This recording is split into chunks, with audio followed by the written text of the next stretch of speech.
Met die heengaan van advokaat J.G. Strydom op 24 Augustus 1958 is Suid-Afrika leierloos gelaat. Te midde van droefheid en rou is in alle kringe van die samelewing die vraag gestel wie geroep sou word om sy taak verder te voer.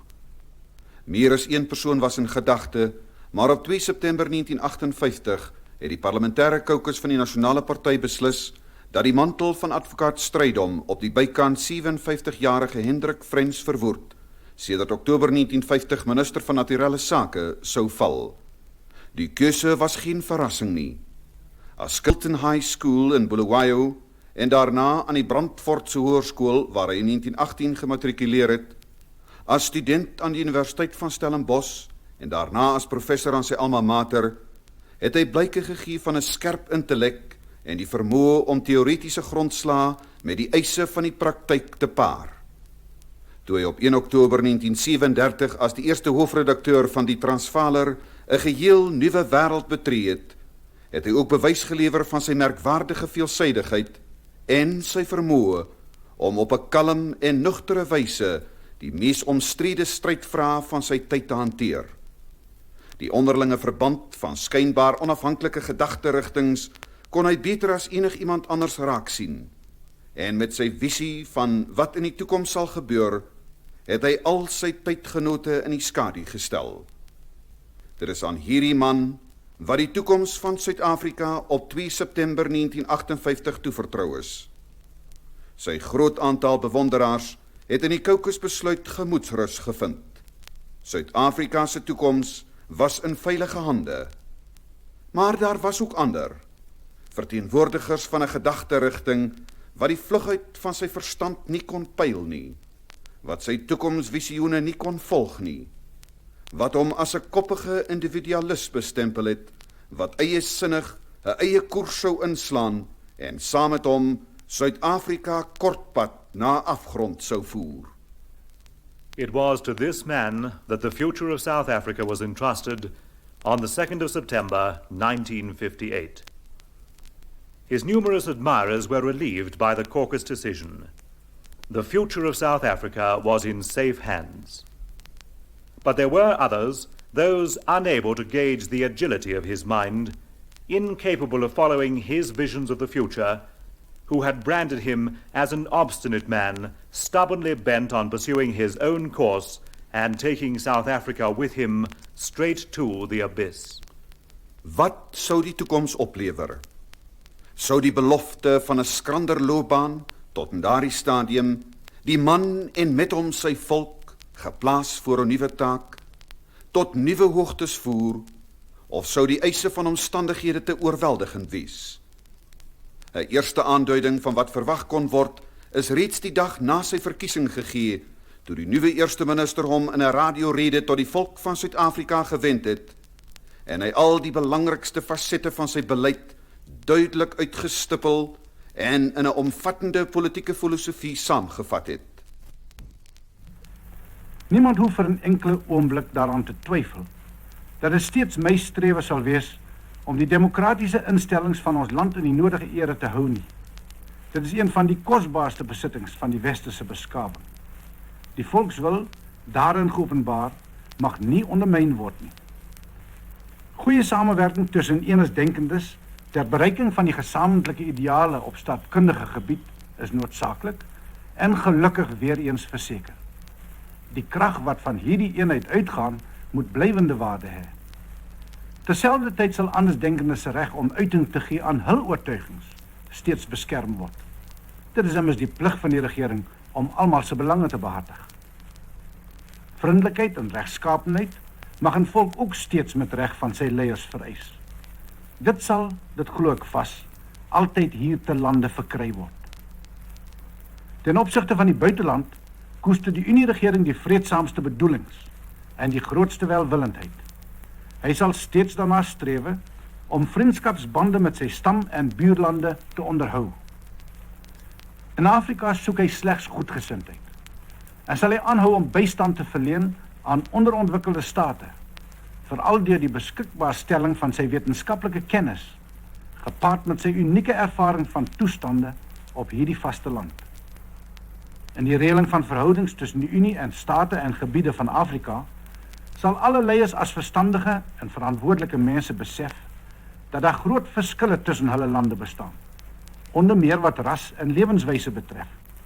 Dit sal die regering se strewe wees, om middels tot samewerking te vind wat rekening sal hou met die omstandighede en moeilikhede van die verskillende gebiede.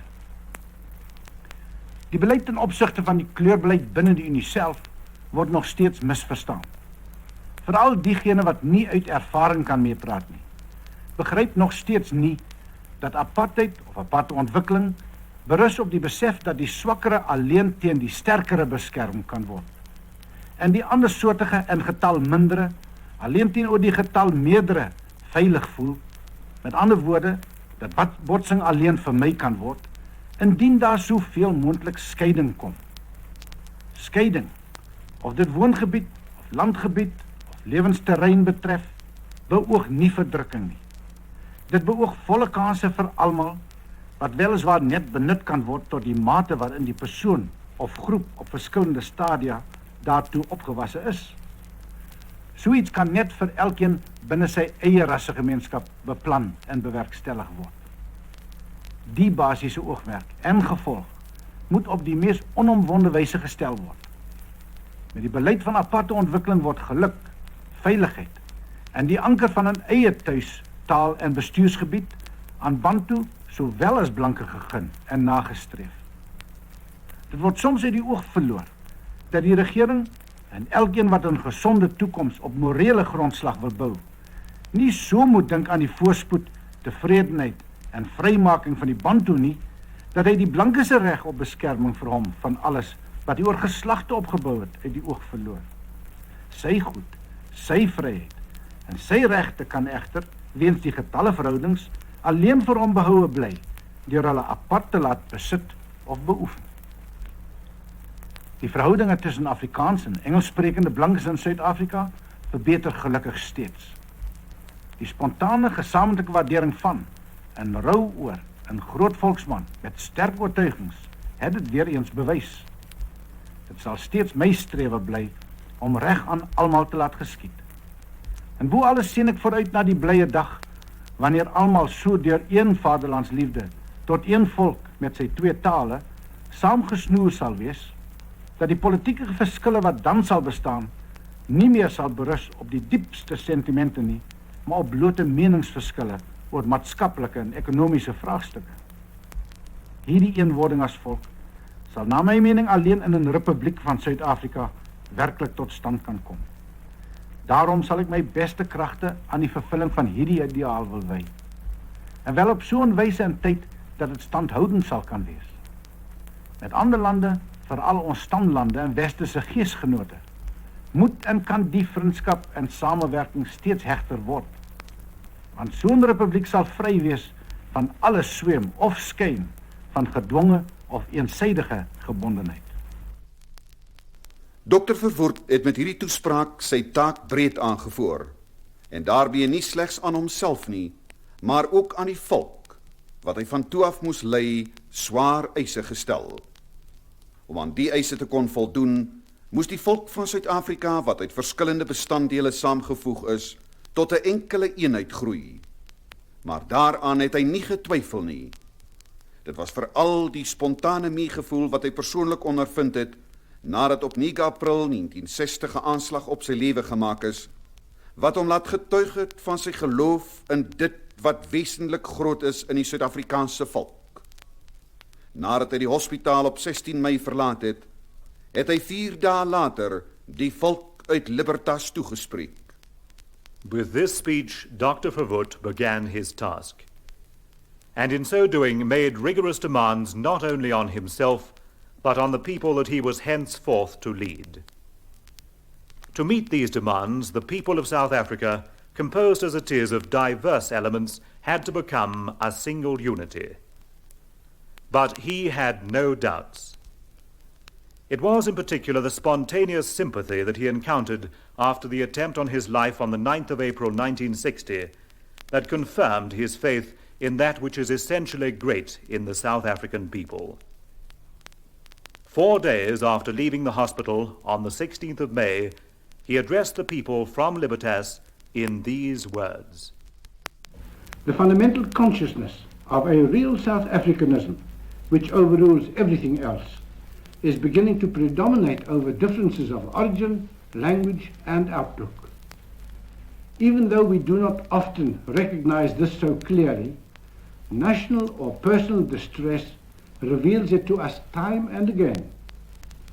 This has renewed my personal faith in the future of South Africa, because I believe that when the hour strikes which makes the highest demands on country and people, the world will find a united South Africa, internally strong enough to uphold against any opposition the nobility of her high objectives with the solutions of her problems. The South African nation was not brought into existence here in order to disappear. If that were to be, it could well have disappeared long ago, since there is really nothing new in the problems which the country is experiencing internally, or in the type of attack from outside. In one form or another, all this has happened before, but was overcome.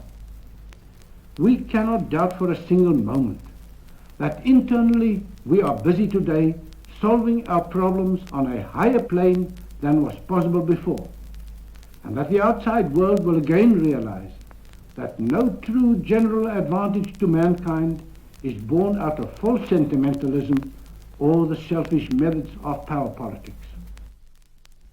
Wanneer Dr. Verwoerd aan die eenheid van die volk van Suid-Afrika gedink het, het hy nie gedink in terme van 'n gedagte wat heeltemal nuut en daarom vir die twee bevolkingselemente vreemd was nie.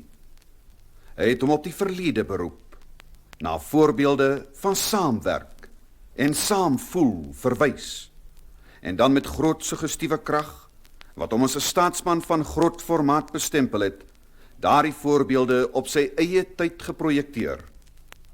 Kenmerkend van sy openhartige eerlikheid en sy groot geestelike moed, was dat hy die onderskeie bevolkingsgroepe tot toegewings aangespoor het, waar hulle juis in hulle engste geslotenheid aanwesig was. Die Engelssprekendes, by geleentheid van 'n banket, waar hy 'n fondsinsamelingsveldtog vir 'n monument ter ere van die Britse settlers geloods het. When Dr. Verwoerd thought about the unity of the people of South Africa, he was not entertaining a thought that was entirely new, and therefore strange to the two elements of the population. He invoked the past for examples of cooperation and concord, and then with a suggestive force that marked him as a great statesman, he projected these examples upon his own age.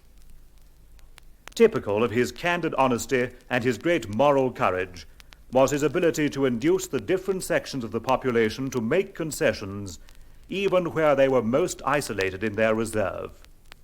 The English-speaking, on the occasion of a banquet at which he opened a fundraising campaign for a monument to the British settlers. We eagerly seek greater friendship, more cooperation, goodwill in everything that we do between the various sections of our population today. And we see the dangers which may beset us, just as it beset them at that time and brought them together. The same incentive for cordial friendship and cooperation that they had. And when we talk of the new friendship, the greater friendship, and the coalescing into one united nation, which must come about in this new republic of ours, then we do not talk of the cultivation of something new. We often don't realize it. But all that we have to do is recultivate what already has been ours so long ago.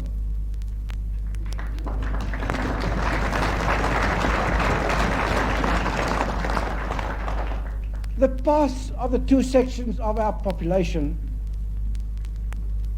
did not only run apart physically, they did so spiritually too. Much has passed during all these decades, even strife, even hate. But as time passes, that cannot last. Love and friendship, ever greater than hate, ever more binding and ever more lasting, cannot else than stay with us in the future. And therefore, I look upon this occasion as of great moment, not only in commemorating the settlers, not only as the beginning of the creation of a great monument, but also perhaps as an occasion on which there is a joining of hearts, which may mean much more to our nation in the future than any monuments that we can build. Sy boodskap aan die Afrikaanse bevolkingsdeel het hy gebring met die onthulling van die Vredesmonument op Vereniging, toe hy tegelyk ook riglyne aangedui het en die gees en gesindheid geskets het, wat 'n gunstige klimaat vir eenwording sal skep. En daarom wil ek graag ten aanhore van die hele volk, bestaande uit alle bestanddele, my persoonlike opvatting verkondig van hoe ons in die toekoms ons diverse instellings mag en moet handhaaf en ons geskiedenis mag en moet herdenk, sonder mekaar te skaad en sonder die nuutgebore eenheid te verbrysel nie.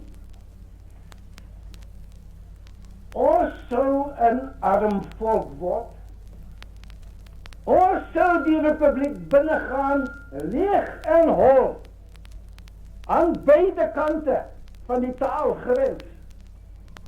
As dit nie vir ons moontlik was nie, beide kante, om voort te bou, met behulp van ons eie tale, met behulp van ons eie instellings, met behulp van ons eie volksfeeste,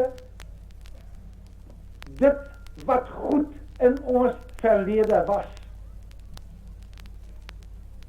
Moenie laat ons dink dat in die eenheid van hierdie volk van die Republiek van Suid-Afrika daar geen plek meer is vir dit wat eiendomlik is aan beide kante nie. Ons moet in staat wees om as een volk te kan deel in mekaar se erfgoed. Ons moet in staat wees om elkeen ons erfgoed self te vertroetel.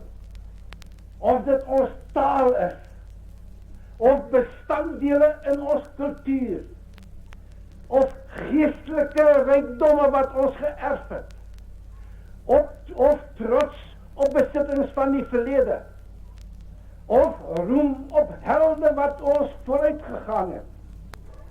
Ons moet aan beide kante dit kan handhaaf en van mekaar dit kan duld. Maar Dr. Verwoerd het dit nie net by aanmoediging gelaat nie. Op konkrete wyse het hy 'n bydrae gelewer om versperrings wat 'n vroeër eenwording onmoontlik gemaak het uit die weg te ruim. En daarmee tegelyk sy grootste oorwinning as staatsman ten opsigte van die interne landspolitiek behaal. Minder as 2 jaar nadat hy hom in sy eerste toespraak as eerste minister verbind het om vir die republikeinse ideaal te ywer, het hy hierdie belangrike vraag in die midde van die volk gelê en gereël dat by wyse van 'n referendum oor die toekomstige staatsvorm, republiek of monargie beslis sal word. Die staatsvorm moes besleg word, nie om nuwe geskilpunte te soek nie, maar om bestaandes uit die weg te ruim. Met sy diepe insig in die menslike natuur, het hy die saak oor hierdie boeg gegooi, en die herdenking van die 50-jarige bestaan van die Unie van Suid-Afrika as die geleentheid gekies om sy benadering van die saak aan die volk van Suid-Afrika te stel. But Dr. Verwoerd was not content with mere encouragement.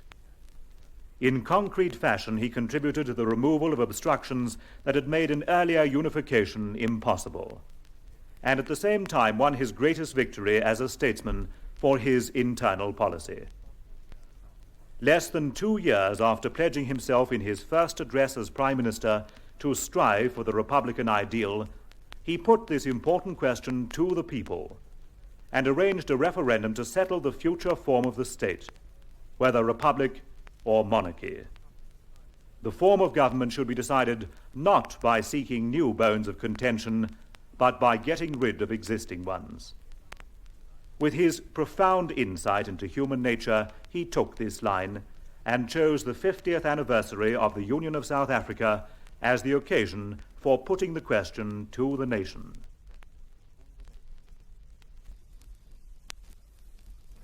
On this historic day, after 50 years of union, after half a century of storm and strife, of construction and reconstruction, of the painful birth of a nation, of difficult growth through youth towards maturity, are we on the way to that greater prosperity which is justified by the possibilities of our country and the initiative of our people? Can we solve our racial problems which seem to bedevil the present times? Will the English and the Afrikaans-speaking sections of our people progress more rapidly on the road to unity, to becoming one nation, which has already been taken during the past 50 years, but at a pace too slow to our liking? It seems to me that in looking forward, after the review we have had today of the historical development so far, that out of our union can follow, yes, must follow, a great white nation state flanked by satisfied, prosperous black neighbors, set up by us and aided by us on their road towards development.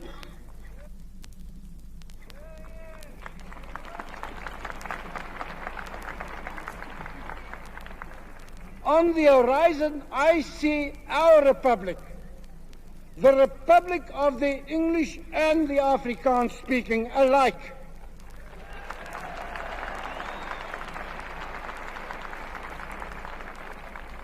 One united white nation, governing what is the heritage of white South Africa, joined together as one by the very task set them at this time. Through this unity, cooperating in solving its special problem of race relations, so totally different from problems anywhere else in the world, and thereby grasping that prosperity which is within reach. Quite candidly, I sit at the beginning of the process, the early fulfillment of the Republican ideal, not as a challenge, not as a party political object or object, but as the attainment of an almost generally accepted, inescapable constitutional end to what has gone before.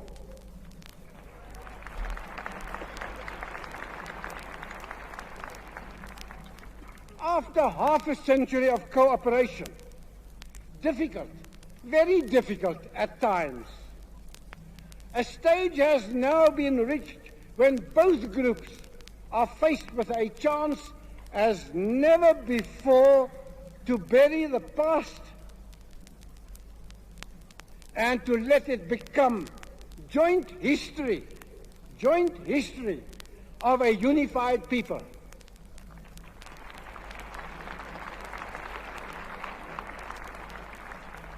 We are faced today by threats to the future of our civilization. We are faced by threats to our prosperity. We are faced by threats to the contribution of the white man of Africa to the struggle of the white man of Europe and America to retain his sway in the world. To the triumph of Christianity also, sacrifices must be made by each of us. And Christianity is threatened in Africa more than anywhere else.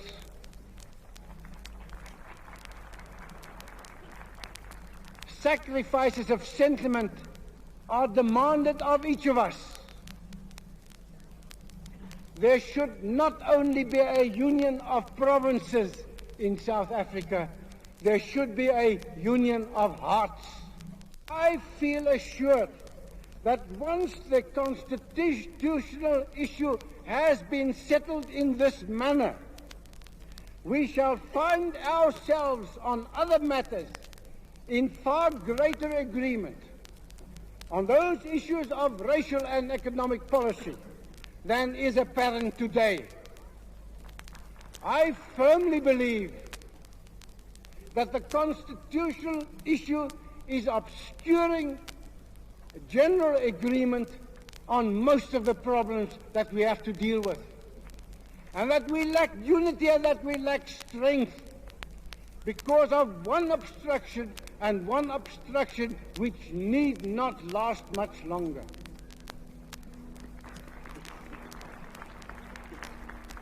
It's not out of compromise of policies or principles that the people will come together, that they will participate in the government, but because those who belong together in principle, not only from one language group but from both, will come together out of a natural desire to cooperate and to gain their aims.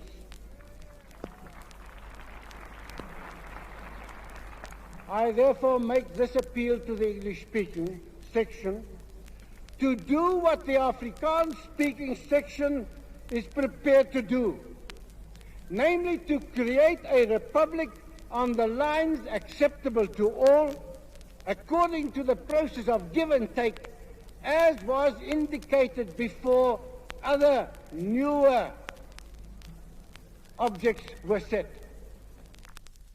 As staatsman het Dr. Verwoerd hom nie net vir die belange van die blanke beywer nie.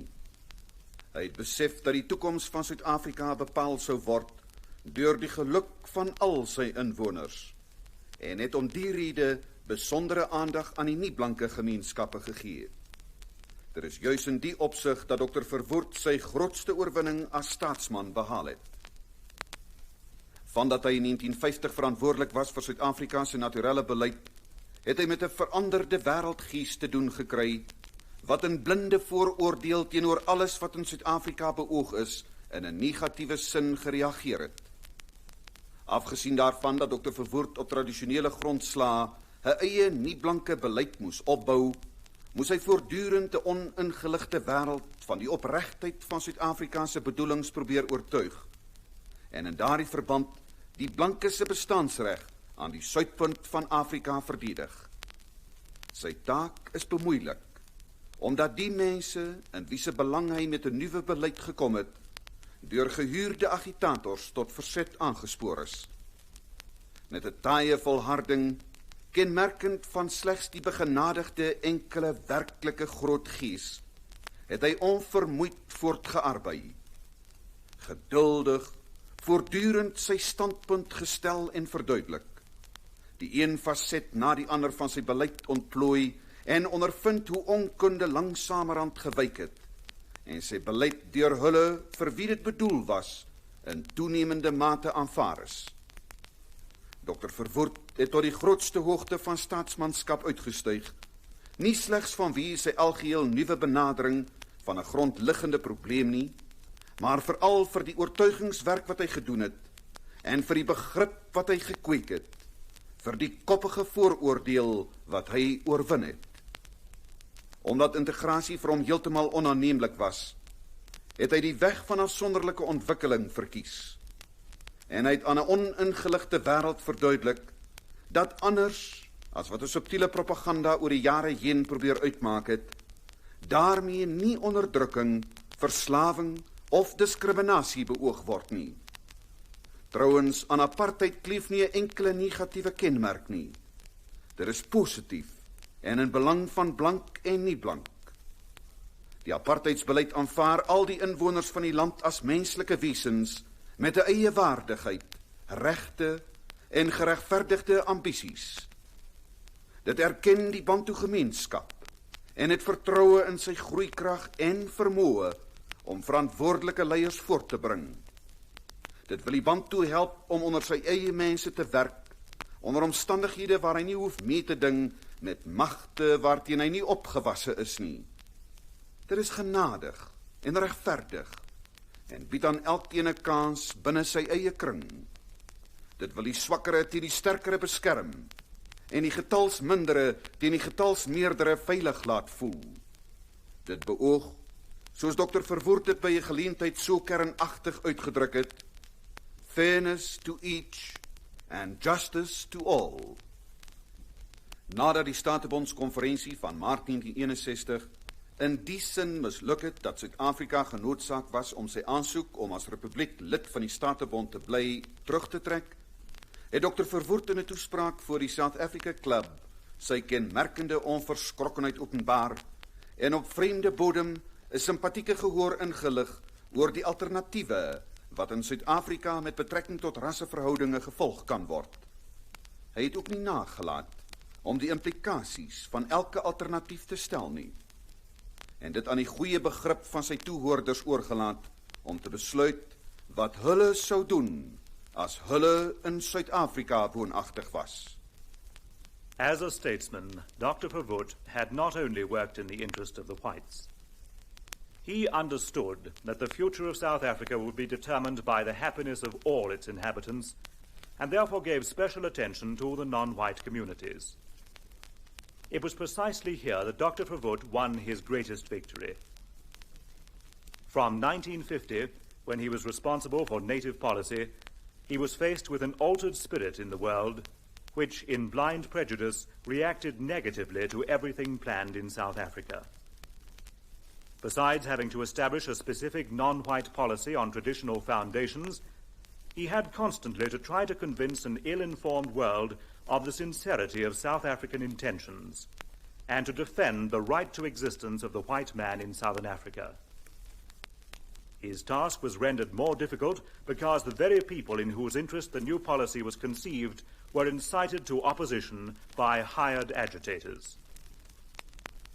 With a dogged pertinacity characteristic only of those blessed with a unique and great spirit, he carried on his work indefatigably, at all times patiently expounding and explaining his point of view, setting forth one aspect after another of his policy, and seeing ignorance gradually retreat, and his policy increasingly accepted by those for whom it was designed. Dr. Verwoerd attained the loftiest peak of statesmanship not only through his entirely new approach to a fundamental problem, but particularly for the work of persuasion that he accomplished, and for the concept that he had engendered, and for the stubborn prejudice that he overcame. Since integration was utterly unacceptable to him, he chose the way of separate development and explained to an ill-informed world that, contrary to what a subtle propaganda had attempted to make out, no oppression, enslavement, or discrimination was envisaged. Indeed, apartheid had not a single negative feature. It is positive, and in the interest of both white and non-white. The policy of apartheid accepts all the inhabitants of the country as human beings with their own dignity, rights, and just ambitions. It recognizes the Bantu community and has confidence in its potential of maturity and in its capacity to bring forth responsible leaders. It wishes to help the Bantu to work among their own people under conditions that do not oblige them to compete with forces that they are not yet equal to. It is merciful and just, and offers to each a chance within his own circle. It is designed to protect the weak against the strong, and to safeguard the minority against the majority. It envisages, as Dr. Verwoerd put it so succinctly on one occasion, fairness to each and justice to all. After the Commonwealth Conference of March 1961 failed in this sense, that South Africa was compelled to withdraw its application to remain a member of the Commonwealth as a republic, Dr. Verwoerd manifested his characteristic dauntlessness in a speech to the South Africa Club, and on foreign soil won a sympathetic hearing on the practicable alternatives for South Africa in race relations. Nor did he omit to place before them the implications of each alternative, and left it to the common sense of his audience to judge what they would do if they were living in South Africa. Forget the word apartheid. Forget any term by which to describe a policy. And just ask yourselves what you would do under such circumstances. There are three possibilities. One is that the white people of South Africa should sacrifice themselves, their possessions, and the generations to come. They can do this by surrendering to black rule, even if it became a dictatorship, and evacuate the country of their forebears, or by remaining and becoming an indistinguishable part of a black nation. Would you really choose that if it were England of which we are speaking? Another way is to bluff yourself by making apparently smaller concessions, hoping to stave off the evil day so that your children or grandchildren may suffer, but not you. This could be done by accepting some black people in Parliament and in every phase of life in the community, in the hope that their selfish satisfaction of own ambition will prevent them from developing and leading the ambitions of their masses. But if this does not happen, what then? If junior partnership would quickly, very, very quickly, also lead in South Africa to the demand for black rule alone, must the white man fight or submit? And at what stage should he admit that his subtle attempt to retain power has failed? In fact, this second method of solving the problem solves nothing at all. It only means that the struggle for power goes on and on, while the white ruler of today lets things develop until he gives in, as mentioned above, or he finds himself at last fighting in the last or nearly last ditch for self-preservation. There is another method, however, and that is to take your example from the nations. Live and let live apart. Would anybody in the United Kingdom accept as his ideal for the Commonwealth that it should become one state with one central government controlled solely by numbers and not by the merit of you yourselves as a leader state? Smaller in numbers great in experience and knowledge, that one multiracial state, including the province which Great Britain would then be, would of necessity be governed from India, under the majority control of those hundreds and hundreds of millions of non-Europeans concentrated there, bolstered by others scattered over the earth. Of course, you thrust this idea aside as nonsense. But why must South Africa accept just that for herself in a smaller way? We rather wish each of our population groups to be controlled and governed by themselves ultimately as nations are.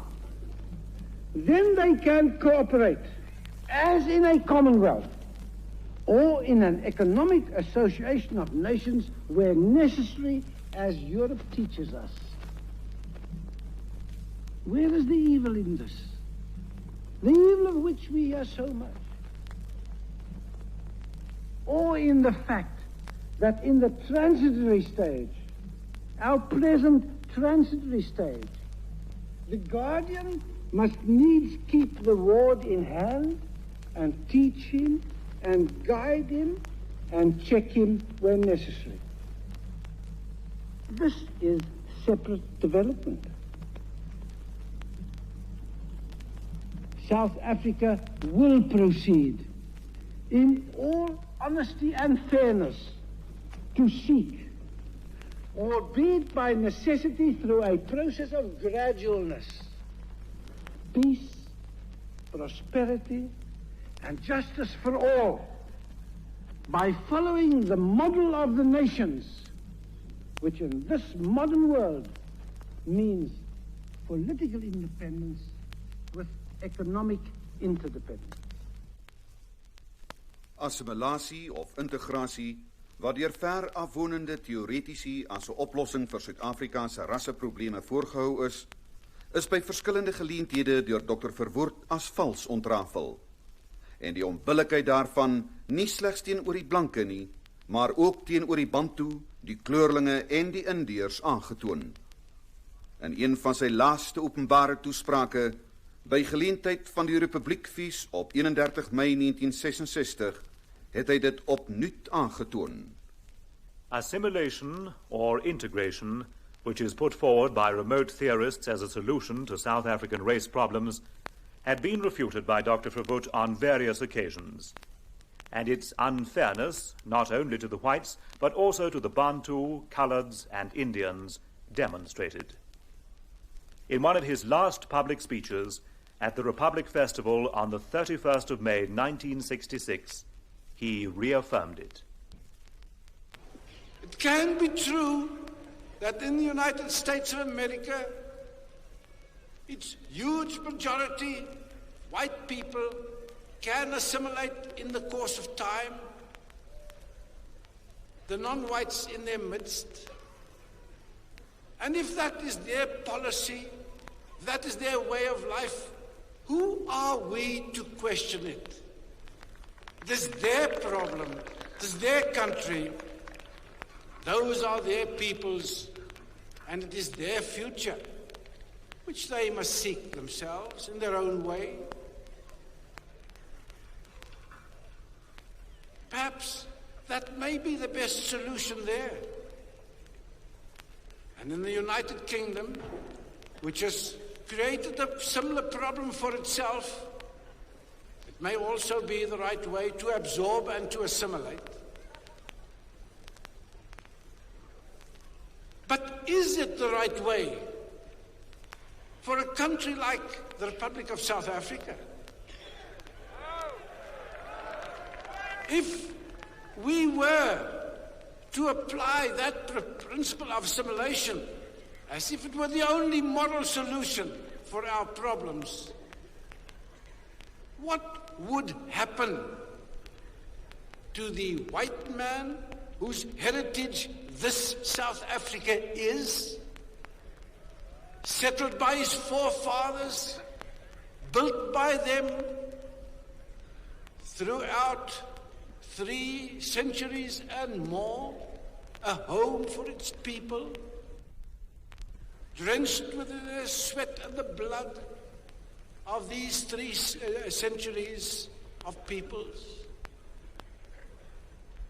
Must they be assimilated away? Must all that they possess and have gained be lost? Would this be right for them? For the colored and the Indian minorities, who would also have to be absorbed, in spite of their differences, their own ambitions, partially their own religions, must they be assimilated away? And for the Bantu, would it be right for them to become the dominating group, but in the course of that process, being unable, as we know is the case,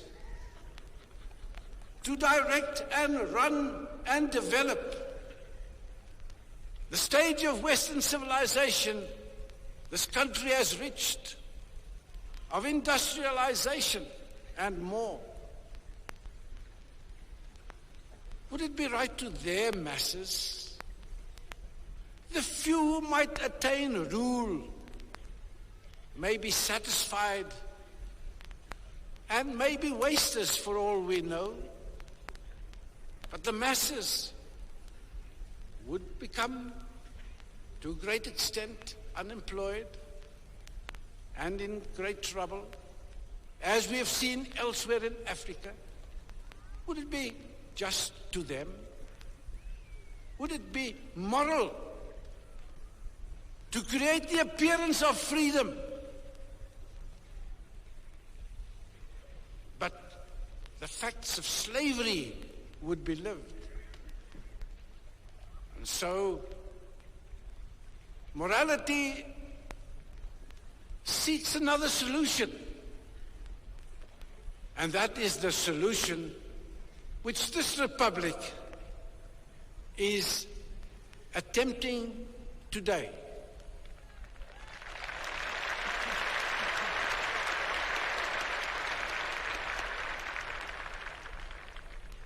It is the solution of doing right to all, in the same way that the nations of other continents have sought, each going his separate road. But to that we wish to add that we judge it our duty to help those who still fall far behind us in civilization along the road which for them will still be long and difficult. And now we, Republic of South Africa, would wish those major nations to have sufficient confidence in our honesty of purpose, in our deep desire to retain for ourselves what is justly ours, but to give to others even more than is justly theirs.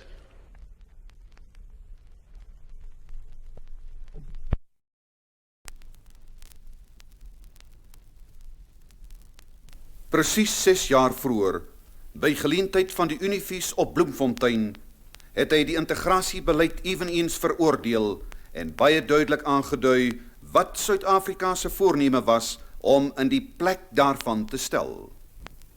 Exactly 6 years before, at the Union Festival in Bloemfontein, he had condemned the policy of integration no less stringently and explained very clearly what South Africa intended to put in its place. So far, I have asked what is to become of white South Africa. I wish to add the question, what about black South Africa? What is its future? Should multiracial government succeed in South Africa, then I see no hope for the black masses as little as I see hope for the white or the colored or the Indians. Out of multiracial government inevitably will follow the struggle for domination as elsewhere. Inevitably, it will mean Bantu domination overall. And this will not mean the rule of the Bantu masses. It will mean, as we have seen elsewhere, the development of an autocracy overall. I see no happiness and no prosperity for the Bantu masses in this. But I do not see that development taking place. There is something else which will take place, and that is, while the white man, as in the past, will remain the ruler over white South Africa as it develops out of this union of ours, he, as the guardian of the black man, will see to it that his development does take place in such a fashion that the black masses, as they become free, do really become free. We will not force independence from outside and from above. We will build up their democratic freedom from the bottom upwards, so that as freedom is obtained, the masses will be ripe for it. In this way, too, the economic prosperity will not be stolen from the masses of the Bantu. Again, from the bottom upwards, it will be built. And as they progress and are ripe to receive and achieve, their future will be one to which one can look with as great assurance as to the future of the white man of South Africa.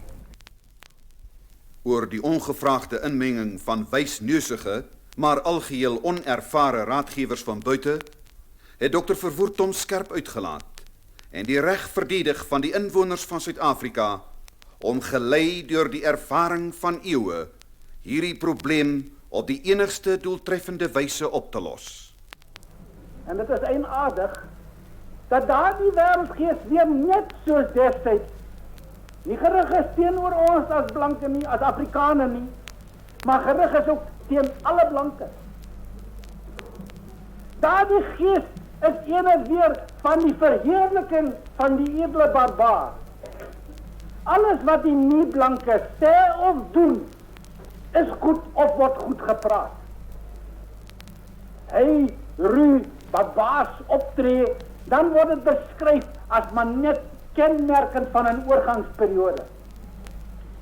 Maar as die blanke deur vas te vat moet sorg dat die beskawing behoue bly, dan is dit verdrukkend, dan word hy gesmaak. Dit is ook snaaks dat nou net in hierdie tyd daar ook juist weer predikante uit die vreemde moet kom, wat dieselfde wanbegrippe moet verder dra. Die Herdenkingsalbum, die Collinse, die Scott, die de Blank. Mense miskien met goeie bedoelings, mense besiel deur die gees wat in Europa deur hulle ingedrink is. Sommige van hulle besiel met 'n gees wat uit die verwerplike kommunisme afkomstig is. Dan kom hulle na hierdie land Suid-Afrika waar ons 'n Christelike volk met die hele kennis van ons geskiedenis en die natuur van die Bantu volkere en die pyl van hulle ontwikkeling tot ons beskikking probeer om te doen wat reg is en wat goed is en wat Christelik is. Dan moet ons verdoem word uit die monde wat liewer sy eers moes kom leer voor hulle begin praat. Weer is dit hier die blanke volk van Suid-Afrika wat die toestande ken, wat die enigste metode ontwerp het en volg, wat vrede kan bring en geregtigheid aan almal. En daar die onderhandeling, gereedheid wat hy het, word hy nie gesteun deur diegene wat van buite kom en nie begryp nie. Want diegene wat van buite kom, die het sy hand ook gerig, soos ek gesê het, teen alle blankes. En die wil die verdwyning van die blankendom aanvaar as onvermydelik. Want vriende, wanneer daar gepraat word vandag, soos in Europa gedoen word, deur sommige in ons eie land, dat die oplossing van hierdie stryd, wanneer ons nou is soortgelyk in die stryd van toe, is in die opname van alle mense saam, sogenaamd integrasie. Dan begryp hulle dit nie, dat dit nie is in eenwording wat tot stand kom nie. Daar is net iets wat sal gebeur en dis die vernietiging van die blankendom. Nie integrasie nie, maar disintegrasie. Disintegrasie van die blankendom, disintegrasie van die beskawing, disintegrasie van die godsdienst wat ons geërf het, is die enigste gevolg. Daarom dat ons nou net soos die voortrekker van oud sê, ons kan nie meer trek nie, maar ons kan nog stry. Ons kan nog stry vir die behoud van 'n nasie. Ons sal nie deelneem, net soos hulle nie sou deelneem aan die selfmoord van 'n nasie, sal ons dit ook nie doen nie. Ons sal veg. Nou sou ons moet ondergaan, maar ons sal vegtend bly vir die voortbestaan van die blanke aan die suidpunt van Afrika en die godsdienst wat aan hom gegee is om hier te versprei.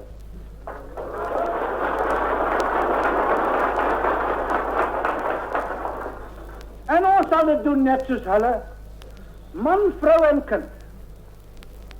Ons veg vir ons bestaan. En die wêreld moet dit weet. Ons kan nie anders. Ons staan soos 'n liefde met die hervorming, staan met die rug teen die muur. Ons veg nie om geld of goed nie. Ons veg om die lewe van ons volk. Ons veg vir die voortbestaan van 'n blanke nageslag aan die suidpunt van Afrika, soos aan ons nagelaat. Maar ons veg vir meer. Ons veg nie net vir ons volk nie. Ek is diep siels oortuig dat ons veg vir die voortbestaan van die blanke beskawing.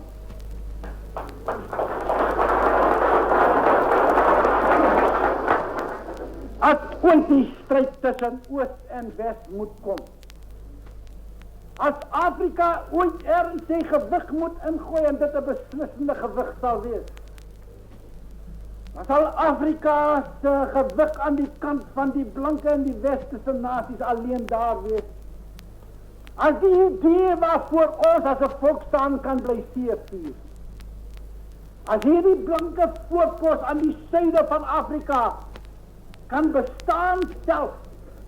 En 'n voorpos is altyd klein. 'n Voorpos bestaan nooit uit die groot getalle nie. 'n Voorpos is die krag van die vegtende massa, vooruitgeskuif daar waar die eerste aanvalle moet kom. En ons weet ons is klein, as 'n nasie, as 'n volk. Ons weet ook dat ons het in ons nog daardie staal, daardie krag, wat 'n bloedrivier triomf teweeg gebring het, 470 man teen die 15.000. wanneer jy in die voorpos is, en wanneer jy die gevaar sien wat kom, het jy die reg om jou boodskappe agter te stuur na die lees wat nog agter jou skuil. En daarom stuur ons die boodskap aan die wêreld daar buite. En sê ons vir hulle weer eens, daar is net een redding vir die blankendom van die wêreld. En dit is as blank en nie blank in Afrika elkeen sy regte boven bly binne sy eie gebiede. Die probleme wat Suid-Afrika met die formulering en toepassing van 'n eie rassebeleid ondervind het, was in 'n groot mate afkomstig van die jong Afrika-state, wat in baie gevalle oorhaastig tot volle wasdom gekom het, en juis daarom nie altyd tot 'n gesonde oordeel in staat was nie. Die probleem van Afrika het Dr.Verwoerd goed begryp, en dit op 'n simpatieke wyse aan jeugdige voortvarendheid toegeskryf. Daarom sou dit verkeerd wees om Afrika sonder meer oorboord te gooi. Hy was bereid om te aanvaar dat met die jare rypheid en wysheid sou kom, en dat die onewewigtigheid, hoe tergend dit ook al was, as 'n verbygaande verskynsel aanvaar moes word.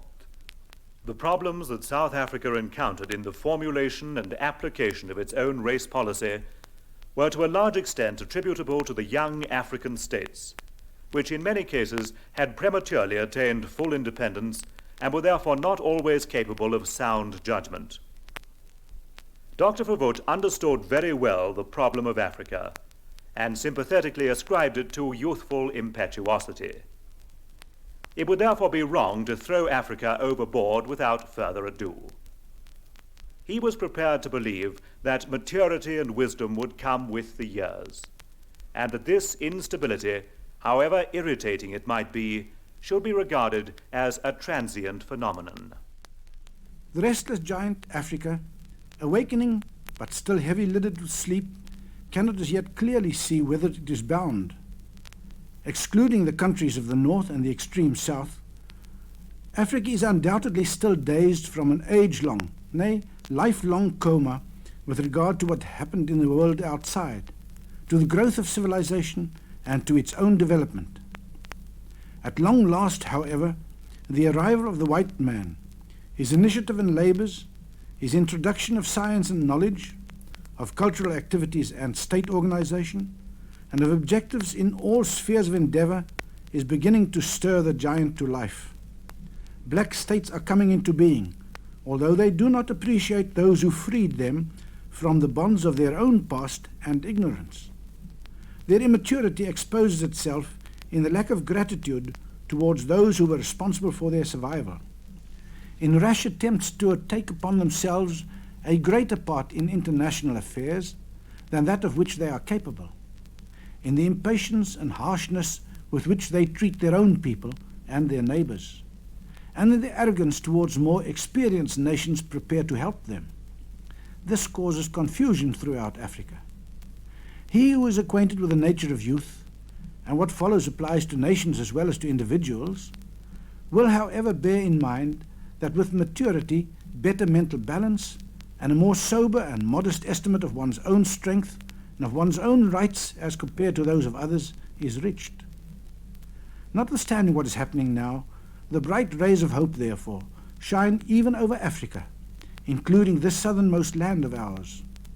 Some day the bright light will pierce the temporary clouds of uncertainty and doubt, and every nation will gladly fill the place in the great pattern assigned to it by the architect of the universe.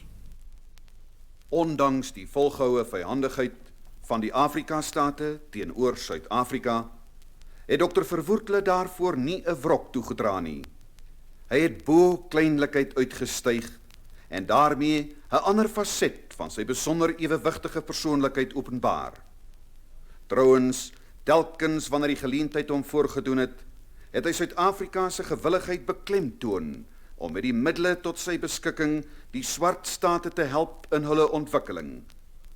Aan die bereidwilligheid om te help was geen bybedoelings gekoppel nie.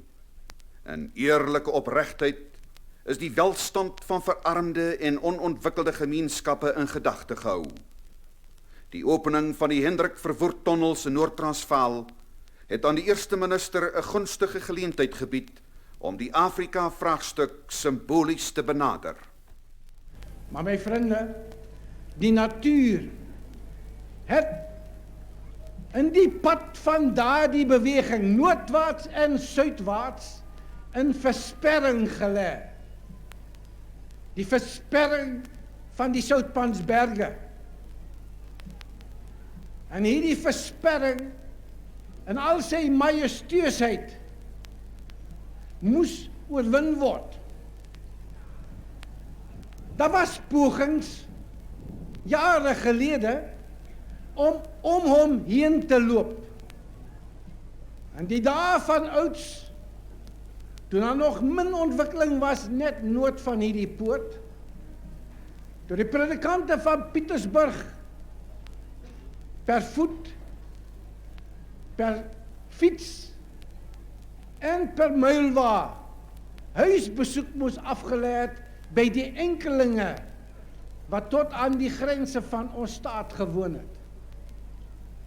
En daar het 'n tyd gekom toe 'n pad gesoek is hierdeur en gevind is, maar nie vol ontwikkel kon word nie. En toe hy later wel ontwikkel is. En so is die toegang nouer nader gemaak saam met die ontwikkeling. Maar dit was 'n versperring wat die groot natuurgebeure nie altyd kon weerstaan nie. Daar is 'n hindernis geplaas op die fisiese pad noordwaarts en suidwaarts. En my vriende, hierdie padgedagte en die versperringsgedagte is simbolies van wat op die oomblik in ons wêreld en in ons Afrika verhoudings te sien is.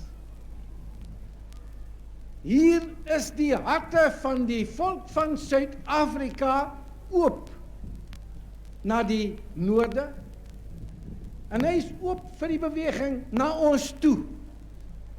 Maar daar is 'n versperring geplaas, 'n versperring deur haat, deur afguns, deur vyandskap, deur onkunde, deur onontwikkeldheid daar geplaas. Versperrings van die gees. Versperrings wat nie in ons gees lê nie. By ons is die tonnels oop. Maar versperrings wat nog rus in die gees van mense wat ons nodig het, maar dit nie begryp nie. Wat ons wil leer, wat ons te doen staan, maar nog nie agtergekom het dat hulle dit nie kan doen nie. Wat nog nie agtergekom het dat ons beter weet wat goed is vir die lotgevalle van ons nasie en van almal wie se welsyn aan ons toevertrou is.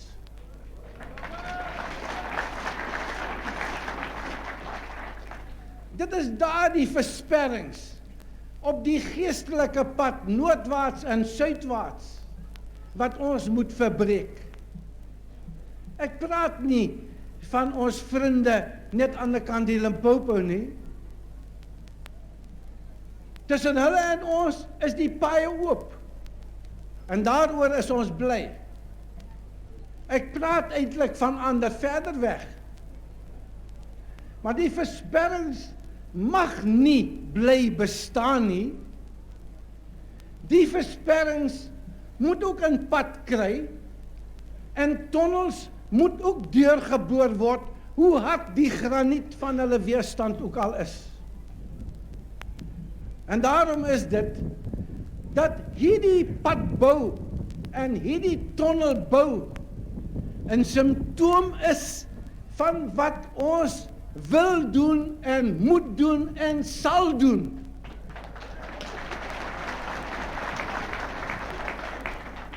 In die skepping van die regte verhoudings.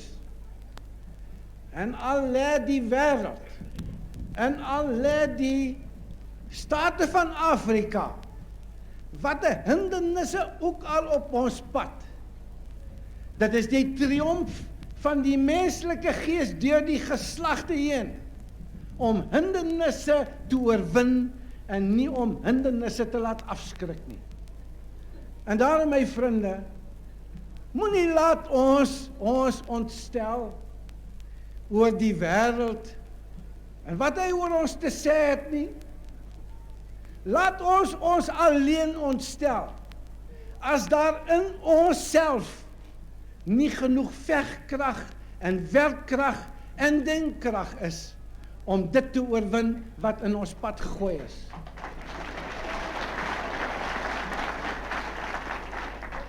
Dit is vir my die simboliek van hierdie groot pad noordwaarts en suidwaarts, dat daar vir ons net nog meer werk voor lê. Die fisiese hindernisse het ons oorwin. Die pad lê wit, soos ons Bantu sê, die pad lê wit.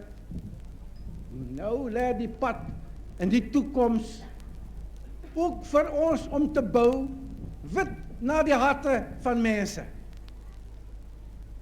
Dit is die simboliek. Die een stryd is gewen. Dis die makliker ene. Rots kap jy makliker deur as menslike hardheid van hart.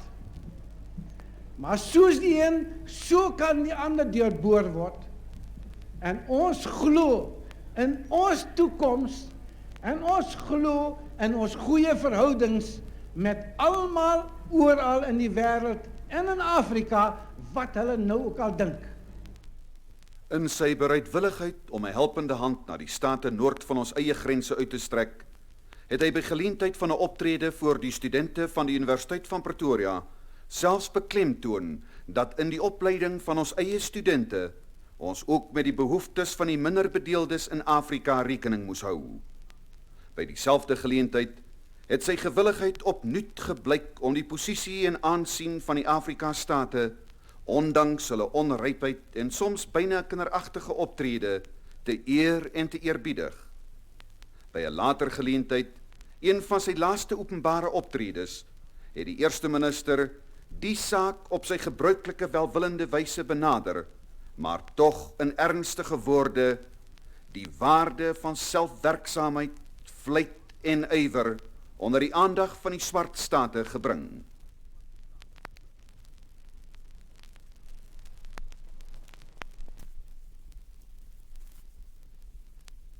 On a later occasion, one of his last public appearances, the Prime Minister approached the subject in his habitual benevolent fashion, in grave words recommending to the black states self-sufficiency, industry, and zeal. But while we see this as part of white man's domain, we are not unresponsive to the ideals of others. We see Africa, for example, as it is, a continent of many nations, each with its own degree of development, each with its own forms of government, which will prove acceptable to itself,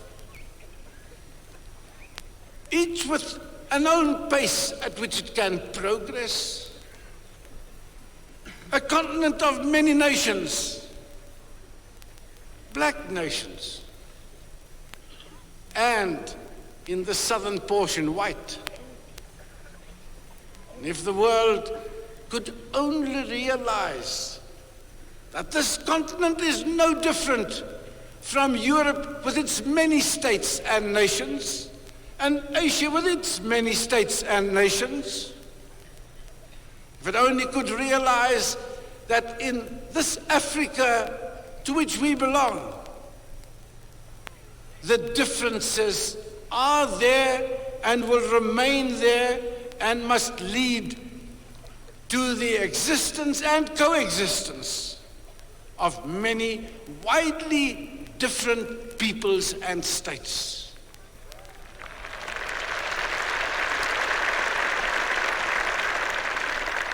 If only they could realize this, what great opportunities for better cooperation and better solution for all our problems we would then find. And we are not insensitive to the ambitions of others. On the contrary, we who as a nation had to fight for what we have, who have achieved this freedom, cannot but understand similar ambitions in the breasts of others.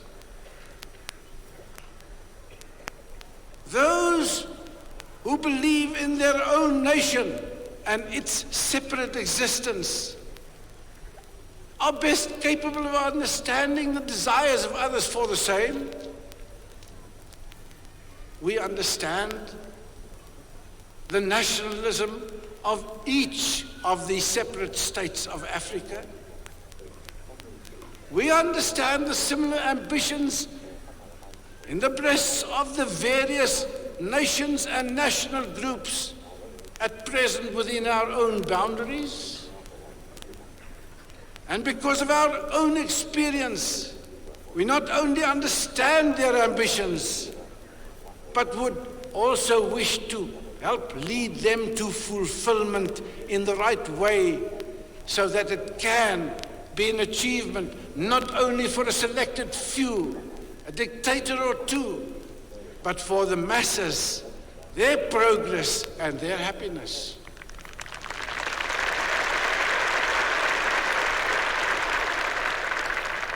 And so this is a white republic ruled by the white men, part of the white domain of the world, but with full understanding for the ambitions and the objectives of the black men of Africa within our own midst, our closest neighbors, and those further afield.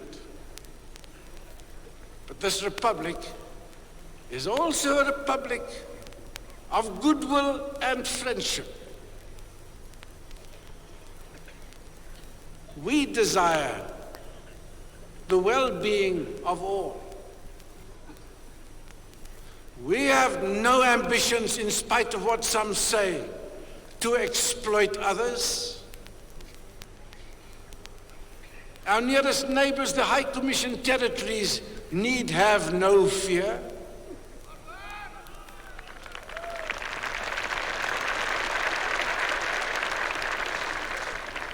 Those further away, states like Zambia, Malawi, many others further north, need be neither jealous nor filled with fear that we have any intentions of attacking them or exploiting them. The one principle we laid down for ourselves is that we desire nobody to interfere with us.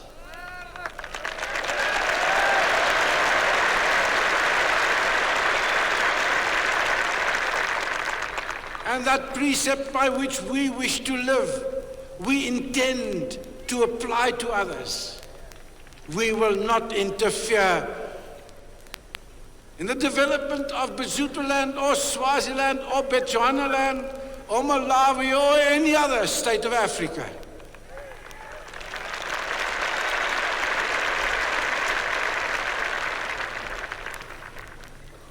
We offer goodwill, but we expect to receive goodwill in return.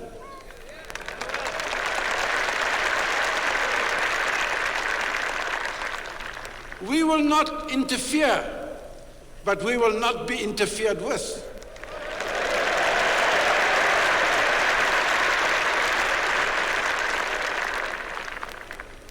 And so, this republic is a republic just prepared to aid all those who need us,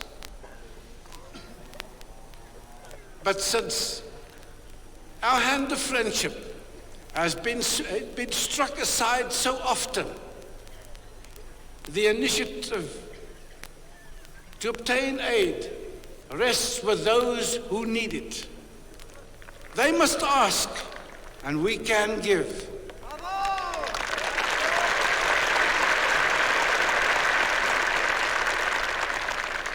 We can give of our knowledge, that knowledge grown from the earth of Africa itself.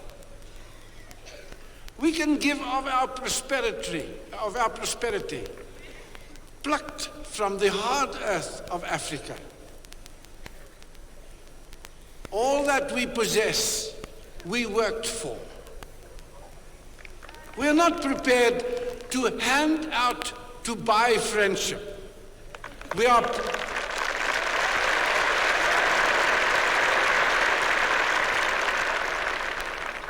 are prepared to aid those who wish to work for themselves, who can keep their eyes off the possessions of others, who can keep their hands to the plow rather than spread out like beggars.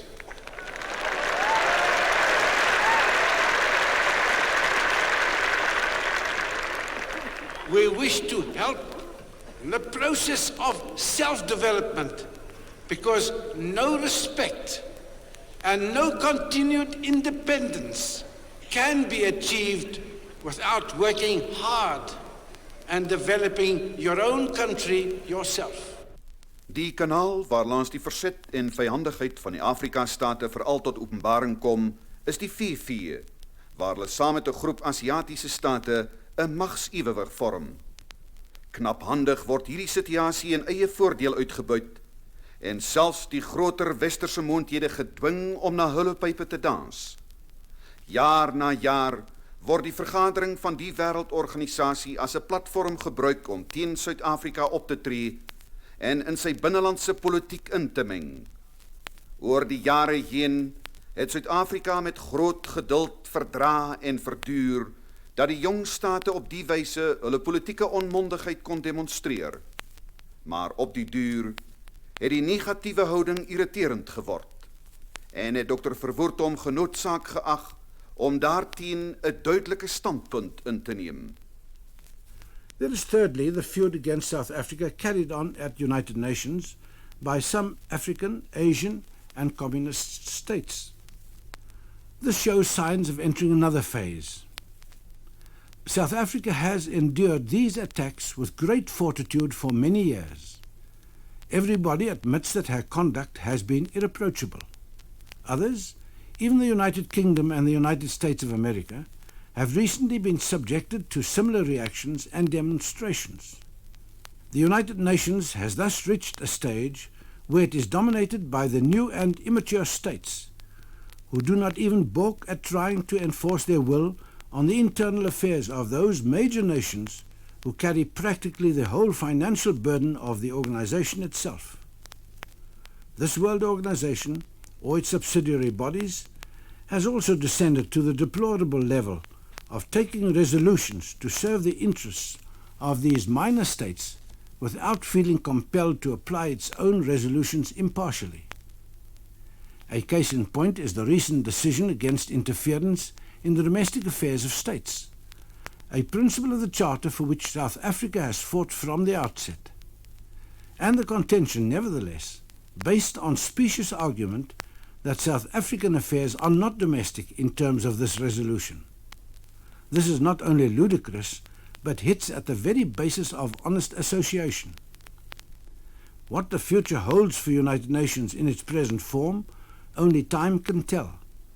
But it becomes increasingly clear from year to year that the rot has set in, and that in the long run it may be more dangerous than useful to peace. At present its only value seems to be the provision of a forum for discussion. But when the Prime Minister of Great Britain can be denied that forum by part of the members for purposes of propaganda, then this value also becomes suspect. The newest demonstration against South Africa, namely to cast doubt on the validity of her representation, has so far taken a form which is rather meaningless.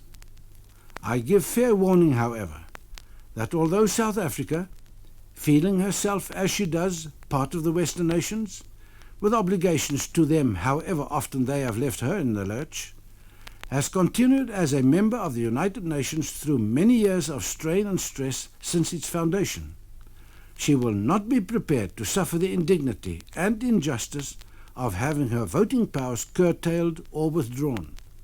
The Republic will then leave the United Nations without hesitation. Dat die Afrika-state in die VV die rol kon speel, moet daaraan toegeskryf word dat die westerse moondhede hulle nie alleen toegelaat het om so op te tree nie, maar in sekere sin selfs deur hulle teatrale optrede beïndruk is. Suid-Afrika is deur sy stamlande en ander westerse lande in die steek gelaat, en dit, ondanks die feit dat in die ideologiese stryd waarmee die wêreld vandag te doen het, Suid-Afrika sonder voorbehoud aan die kant van die Weste staan. Hierdie houding het Dr. Verwoerd die westerse wêreld dikwels verkwalik en dit so gestel dat die Weste en die kommunistiese blok teen mekaar bie om die guns van die swartstate.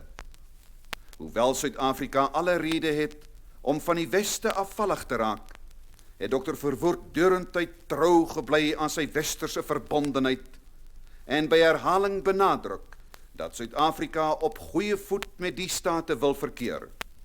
Maar, en dit het hy duidelik gestel, Suid-Afrika se begeerte om met alle ander state in vrede saam te leef, kon nie ten koste van sy vryheid en van sy kenmerkende lewenswyse geskied nie. That the African states were able to play such a part must be attributed to the fact that the Western powers not only condoned such behavior, but were themselves impressed by their melodramatic antics. South Africa has been left in the lurch by her parent countries and the other Western countries, despite the fact that in the ideological struggle afflicting the world nowadays, South Africa stands unconditionally by the side of the West. Dr. Verwoerd often deplored this attitude in the Western world and the situation in which the West and the Communist bloc were bidding against each other for the favor of the black states. Although South Africa had every reason to be disloyal to the West, Dr. Verwoerd remained faithful throughout to his Western connections and repeatedly emphasized that South Africa wished to associate on good terms with those states. But, and he made it quite plain, South Africa's desire to live in peace with all other nations could not be satisfied at the expense of its freedom and characteristic way of life. We seek peace with our neighbors. We are invited to the Day of Independence of Bechuanaland or Bazootaland or whichever territory might wish our presence. We will be there.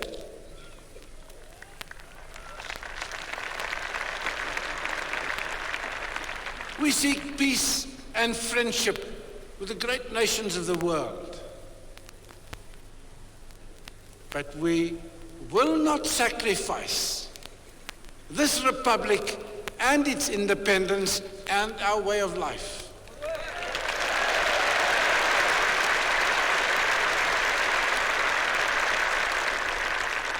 If we are forced to by aggression, we will defend it with all that we have at our disposal, with our lives, and we will put on the altar our wealth and all our possessions. But this republic is not simply to be taken away from this new nation which has come so far and is so proud of what it does possess.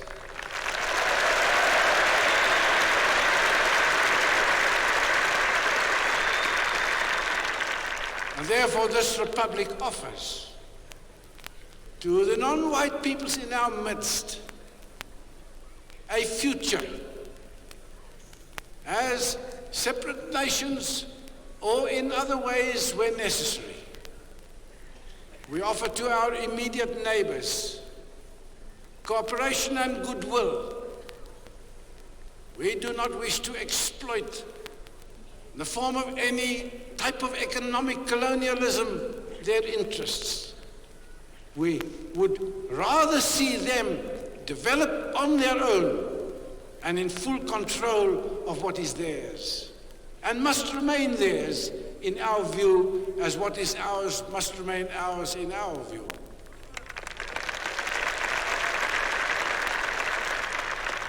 We offer to all the other states the same goodwill and the same cooperation. And we offer to the Western nations, big and small, that friendship which we believe should accompany the kinship which we feel with all of them. If this hand of friendship is not welcome, it's not the fault of this republic. This republic is built on the high values, the high moral values, which Western civilization has created through centuries and centuries of endeavor. Nog nooit in die geskiedenis van Suid-Afrika was een persoon tot soveel in staat as Dr. Verwoerd nie. Nog nooit in die geskiedenis van ons land het een persoon op so verskeidenheid terreine beweeg en op elkeen 'n persoonlike stempel afgedruk nie. Tot 'n groot hoogte was Dr. Verwoerd Suid-Afrika en met 'n oorgawe en kalme berusting ongeëvenaard in ons geskiedenis is hy deur die volk van Suid-Afrika in die hoedanigheid aanvaar. Waaraan dank Dr. Verwoerd hierdie seldsame gawe? Waaraan kan dit toegeskryf word dat hy so rustig en skynbaar sonder enige inspanning altyd 'n antwoord op elke vraag kon gee? Daaraan dat hy as begenadigde enkeling nederig gebly het en alles wat hy was en alles wat hy vermag het onvoorwaardelik in dankbare erkenning teruggevoer het tot die skepper van hemel en aarde, wat die lotgevalle van mense en nasies beheer, maar ook die doen en late van selfs die eenvoudigste onder ons almal. Daarvan het hy self in sy eerste woorde as eerste minister aan die volk van Suid-Afrika getuig. As gelowige regeerders van 'n godsdienstige land, moet ons beklemtoon dat ons krag en leiding in die toekoms, soos in die verlede, sal soek by hom wat die lotgevalle van nasies beheer. Deur hom is die smat beskik wat geheel ons land in rou gedompel het. Maar die lewe van 'n volk duur altyd voort. Volgens sy wil is bepaal wie in die nuwe tydperk van die lewe van die volk van Suid-Afrika die leiding van die regering op hom moet neem. Dat dit met ons land, met ons nasie wel sal wees, glo ons vas, want God regeer. Hierdie geloofsbelydenis het hy telkens herhaal, maar nooit duideliker as by geleentheid van sy rede ter herdenking van die 50-jarige bestaan van die Unie van Suid-Afrika nie. En daarmee bring ek u dan 'n laaste wekroep. En dit is, laat ons die toekoms ingaan, vol met moed en vol geloof, met die oog na bo verhef, na hom wat ons hier geplant het met 'n doel. Laat ons glo dat ons hier is om te bly voortbestaan. En laat ons gereed wees en met al die krag van ons harte, met al die krag van ons verstand, met al die mag van ons liggaam, met alles wat ons besit, te offer vir wat Suid-Afrika van ons vra.